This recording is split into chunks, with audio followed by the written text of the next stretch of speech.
বিলাসীপাৰাত চাঞ্চল্যকৰ হত্যাকাণ্ডৰ ঘটনা। স্বামীয়ে অতি নৃশংসভাৱে হত্যা কৰিলে নিজ পত্নীক।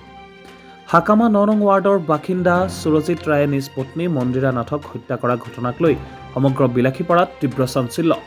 দীৰ্ঘদিনীয়া পাৰিবাৰিক কণ্ডলৰ বাবে হত্যাকাণ্ডৰ সন্দেহ স্থানীয় ৰাইজৰ। নিজ পত্নীক হত্যা কৰি আত্মসমৰ্পণ কৰিছে সুৰজিৎ ৰায়। ঘটনাস্থলীত উপস্থিত বিলাসীপাৰা আৰক্ষী আৰু দণ্ডাধীশ।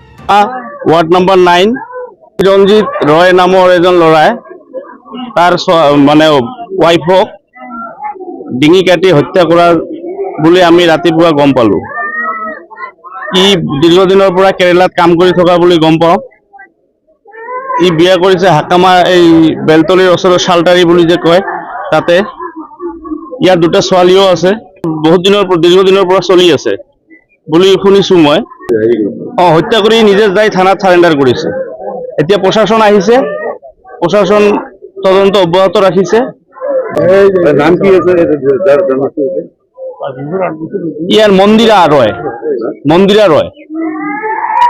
কেইবছৰমান আগতে বিয়া হৈছিল 20 সঞ্জিত মানে ৰায় বুলি কয়, তেওঁৰ লগত বিয়া আছিল।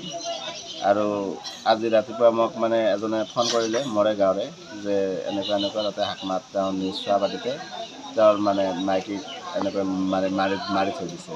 পিছত মই আহি চালোঁ যে চোৱাবাটীতে তেওঁক মানে শুই আছে, গোলাপ ৰছী চিপি মাৰিছে বুলি লিখা প্ৰত্যক্ষ কৰিছোঁ। ইতিমধ্যে তেওঁৰ হাজবেণ্ডগৰাকীয়ে বিলাসীপাৰা আৰক্ষী থানাত আত্মসমৰ্পণ কৰিছে। আৰু দুটা অকণমানি শিশুও আছে, যাক দেখিলে মানে বহুত দুখ লাগে।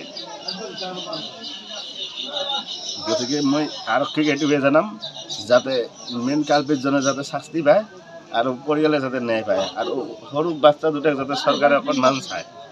এইখিনি হাজবেণ্ডে ওয়াইফক ৱাইফক মাৰিছে। গতিকে বাচ্চা দুটা যাতে চৰকাৰে যাৱতীয় ব্যৱস্থা কৰি দিয়ে আৰু মেইন কালপিতজনে যাতে মানে শাস্তি পায়, এইখিনি কামনা কৰি। কি নাম ক'লে মহিলাগৰাকীৰ নামটো মই পাহৰিলোঁ, কিজন আছিলে মন্দিৰা বুলি আছে। মন্দিৰা দেৱী। তাৰ হাজবেণ্ডৰ নাম কি আছিল? তাৰ হাজবেণ্ডৰ নাম সঞ্জিত ৰায়, এনে 20 বুলি মাতে চবে। এই নিজে থানাত গৈ নিজে গৈ থানাত গৈ আত্মসমৰ্পণ কৰিছে।